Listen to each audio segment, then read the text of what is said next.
നമസ്കാരം, ഏവർക്കും പുതിയ വീഡിയോയിലേക്ക് സ്വാഗതം. ഇന്ന് ഡെവലപ്മെൻറ്റ് സീരീസിൽപ്പെട്ട മറ്റൊരു വീഡിയോയുമായിട്ടാണ് നിങ്ങളുടെ മുന്നിലേക്ക് വന്നിരിക്കുന്നത്.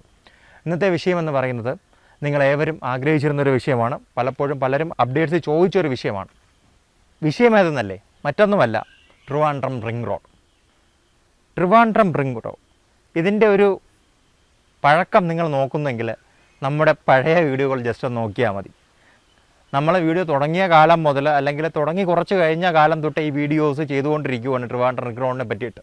പലരും വന്ന് നമ്മളടുത്ത് ചോദിക്കാറുണ്ട്, നിങ്ങൾ പറയുന്ന ട്രിവാൻഡ്രം റിംഗ് റോഡ് എവിടെ, വന്നില്ലല്ലോ എന്ന്. ഒരു കാര്യം മനസ്സിലാക്കുക, ഈ റോഡ് കൊണ്ടുവരുന്നത് നമ്മളല്ല. നമുക്കിങ്ങനെ ഇതിനു വേണ്ടി ഡിമാൻഡ് ചെയ്യാനും നിങ്ങളിലേക്ക് ആ വാർത്തകൾ എത്തിക്കാനും മാത്രമേ പറ്റുകയുള്ളൂ. ഇപ്പോൾ ഏറ്റവും ലേറ്റസ്റ്റ് ആയിട്ട് വന്ന വാർത്തയെന്ന് പറയുന്നത് ജൂലൈ അവസാനത്തോട് കൂടിയിട്ട് നമ്മുടെ ഈ റിംഗ് റോഡിൻ്റെ പ്രവർത്തനങ്ങൾ അല്ലെങ്കിൽ അതിൻ്റെ ആ ഒരു പണികൾ ആരംഭിക്കുമെന്നാണ് ഇപ്പോൾ അറിയാനായിട്ട് സാധിക്കുന്നത്. ഇതിൽ ഏറ്റവും കൂടുതൽ സന്തോഷിക്കുന്നത് ഇതുമായി സ്ഥലം വിട്ടുകൊടുത്ത ആൾക്കാരായിരിക്കും. അവർക്ക് കാശ് കിട്ടാത്തൊരവസ്ഥ, അവരുടെ സ്ഥലം പോയ അവസ്ഥയിലൂടെയാണ് അവരിപ്പോൾ കടന്നു പോയിക്കൊണ്ടിരിക്കുന്നത്. അതാണ് ഇവിടുത്തെ ഏറ്റവും വലിയ ഹൈലൈറ്റ് എന്ന് പറയുന്നത് ഇപ്പോഴത്തേക്ക്. കാരണം ആ പാവപ്പെട്ട ജനങ്ങൾക്ക് അതൊരു വലിയ ആശ്വാസമായിരിക്കും. എന്നാൽ അവിടേക്ക് എത്തിച്ചേരാൻ അതത്ര ഈസി അല്ല. കാരണം പല കടമ്പകൾ കടക്കേണ്ടതായിട്ടുണ്ട്. ഇപ്പോൾ തന്നെ വിഴിഞ്ഞം തേക്കട ഭാഗം 33 കിലോമീറ്ററാണ്, അവിടെ വലിയ പ്രശ്നമില്ല. എന്നാൽ തേക്കട നാവായിക്കുളം ഭാഗത്തെ പരിസ്ഥിതി അനുമതി ലഭിച്ചിട്ടില്ല. ഈ പരിസ്ഥിതി അനുമതി ലഭിക്കാത്തത് കൊണ്ട് തന്നെ നമുക്ക് ടെൻഡർ വിഷയങ്ങളിലാണ് പ്രശ്നം വരുന്നത്. കേന്ദ്ര അനുമതിക്ക് പ്രശ്നം ഉണ്ടാവില്ല.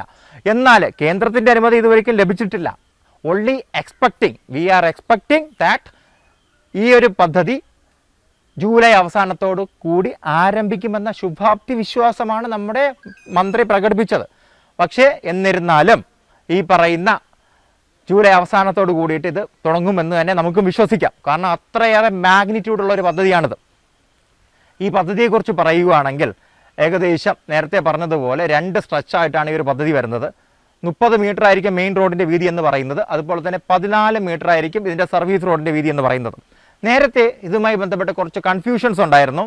അതായത് നേരത്തെ സെൻട്രൽ ഗവൺമെൻറ് തീരുമാനിച്ച കാര്യം എന്ന് പറഞ്ഞാൽ സർവീസ് റോഡ് നമ്മളെ സ്റ്റേറ്റ് ഗവൺമെൻറ് പണിയും, മെയിൻ റോഡ് സെൻട്രൽ ഗവൺമെൻറ് പണി. പക്ഷേ ഇതുമായി ബന്ധപ്പെട്ട കുറേ കൺഫ്യൂഷൻസ് കാരണം ഇതിൻ്റെ പ്രവർത്തനങ്ങൾ 2023 മുതൽ നിലച്ചിരിക്കുകയാണ്. ഒട്ടനവധി മീറ്റിംഗ്സ് ഇതുമായി ബന്ധപ്പെട്ട് നടന്നിട്ടുണ്ടെങ്കിലും വലിയ പ്രശ്നങ്ങളിൽ ഇതുമായി ബന്ധപ്പെട്ട് ഉണ്ടായില്ലെങ്കിലും എവിടെയൊക്കെ ഈ പ്രോജക്റ്റ് ഒന്ന് കുഴിയിലങ്ങ് മൂടിപ്പോയി, നമ്മുടെ ഒരു സർക്കാസ്റ്റിക് വേയിൽ പറഞ്ഞു കഴിഞ്ഞാൽ. എന്നാൽ ഇനി ഈ ഒരു പദ്ധതി വരുമ്പോഴത്തേക്കും 30 മീറ്ററാണ് ഇതിൻ്റെ വീതി എന്ന് പറയുന്നത്. ഞങ്ങളെ സംബന്ധിച്ചിടത്തോളം ഈ 30 മീറ്റർ ആഡിക്വേറ്റ് ആവില്ല എന്ന് തന്നെയാണ് പറയാൻ വയ്യ. അങ്ങനെയൊക്കെ എന്തൊക്കെ ടേംസ് ഇല്ലേ മലയാളത്തിൽ. കാരണം ഏകദേശം നമ്മുടെ വിഴിഞ്ഞം പോർട്ടുമായിട്ട് ബന്ധപ്പെട്ടതാണല്ലോ ഈ വികസനമൊക്കെ വരാൻ പോകുന്നത്. നമ്മൾ ഔട്ടർ OIGC ഒക്കെ ഇതിനോടൊപ്പം വരുന്നതാണ്. അപ്പോൾ അതെല്ലാം വന്നാൽ മാത്രമേ ഈ ഒരു റോഡിന് അതിൻ്റേതായിട്ടുള്ള ലക്ഷ്യപ്രാപ്തി കൈവരിക്കാനായിട്ട് സാധിക്കുകയുള്ളൂ.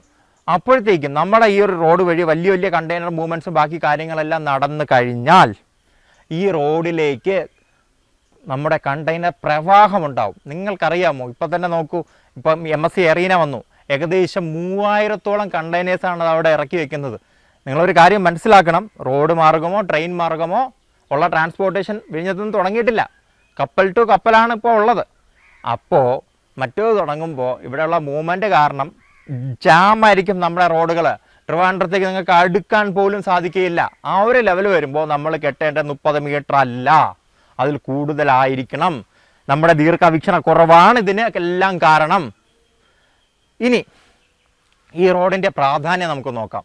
നേരത്തെ പറഞ്ഞതുപോലെ OIGC വരുമ്പോൾ ഇവിടെ ഒട്ടനവധി ഇൻഡസ്ട്രിയൽ ഹബ്ബുകൾ, അതേപോലുള്ള എൻ്റർടൈൻമെൻറ്റ് പാർക്കുകൾ, ലോജിസ്റ്റിക് പാർക്കുകൾ എല്ലാം ഇവിടെ ആയിരിക്കും കേന്ദ്രീകരിക്കുന്നത്. ഒട്ടനവധി ഇൻഡസ്ട്രീസ്, നമുക്ക് ചിന്തിക്കാനും ആവാത്ത ഇൻഡസ്ട്രീസിനും അപ്പുറമുള്ള ഇൻഡസ്ട്രീസ് ആയിരിക്കും ഇവിടെ വരാനായിട്ട് പോകുന്നത്. ആ ലെവലിലുള്ള നമ്മൾ എന്നും കേൾക്കുന്ന രീതിയിലുള്ള വ്യവസായ പ്രവർത്തനങ്ങളായിരിക്കത്തില്ല ഇവിടെ വരുന്നത്. പക്ഷേ മറ്റൊരു തരത്തിൽ മറ്റൊരു രീതിയിലുള്ള കുറേയേറെ ഇന്നോവേറ്റീവ് ആയിട്ടുള്ള ഐഡിയാസ് ആയിരിക്കും ഇവിടെ വരാൻ പോകുന്നത്. അപ്പോൾ അതിനെല്ലാം സപ്പോർട്ട് ചെയ്യാനായിട്ട് വളരെ മികച്ച രീതിയിലുള്ള ഒരു റോഡ് നെറ്റ്വർക്ക് നമുക്ക് വേണം. പിന്നെ ഇപ്പോൾ പറയാനായിട്ട് കഴിയാനുള്ള മറ്റൊരു കാര്യമെന്ന് പറയുന്നത് എൻട്രി ആൻഡ് എക്സിറ്റ് 2 അടുത്ത് മാത്രമേ ഉണ്ടായിരിക്കുകയുള്ളൂ. അവിടെ ആയിരിക്കും ടോൾ വരുന്നത്. ടോൾ തീർച്ചയായിട്ടും ഈ റോഡിലുണ്ടാവും. 2 എക്സിറ്റ് മാത്രമായിരിക്കും, എൻട്രി ആൻഡ് എക്സിറ്റ് മാത്രമായിരിക്കും തുടങ്ങുന്നിടത്തും അത് എൻഡ് ചെയ്യുന്നിടത്തും. NH-ലായിരിക്കും ഇത് തുടങ്ങുന്നതും അവസാനിക്കുന്നതും. അപ്പോൾ അതേപോലുള്ളൊരു ബൃഹത് പദ്ധതിയാണിത്. അപ്പോൾ ഈ പദ്ധതി എത്രയും പെട്ടെന്ന് നടക്കട്ടെ എന്നാണ് നമ്മളെല്ലാവരും ആഗ്രഹിക്കുന്നത്. അതിൻ്റെ നൂലാമാലകളെല്ലാം പെട്ടെന്ന് ഒഴിഞ്ഞു മാറട്ടെ. പെട്ടെന്ന് തന്നെ ഈ ഒരു പദ്ധതി ജൂലൈ അവസാനത്തോട് കൂടിയിട്ട് അല്ലെങ്കിൽ ഓഗസ്റ്റ് മാസമെങ്കിലും ഇത് തുടങ്ങി നമ്മുടെ നാടിന് എത്രയും പെട്ടെന്ന് സമർപ്പിച്ചു കഴിഞ്ഞാൽ നമ്മുടെ വിഴിഞ്ഞം ഇൻ്റർനാഷണൽ പോർട്ടുമായിട്ട് ബന്ധപ്പെട്ട കാര്യങ്ങൾക്ക് വളരെയധികം മുതൽക്കൂട്ടാവും. മറ്റൊരു വീഡിയോയിൽ മറ്റൊരു വിഷയമായി വരുന്നവരെ ഞാൻ ഷിബു സാലിഹ, എന്നോടൊപ്പം പ്രേരണ സ്റ്റാച്ച് നിർത്തുന്നു. നന്ദി, നമസ്കാരം. Keep watching Chris Kerala.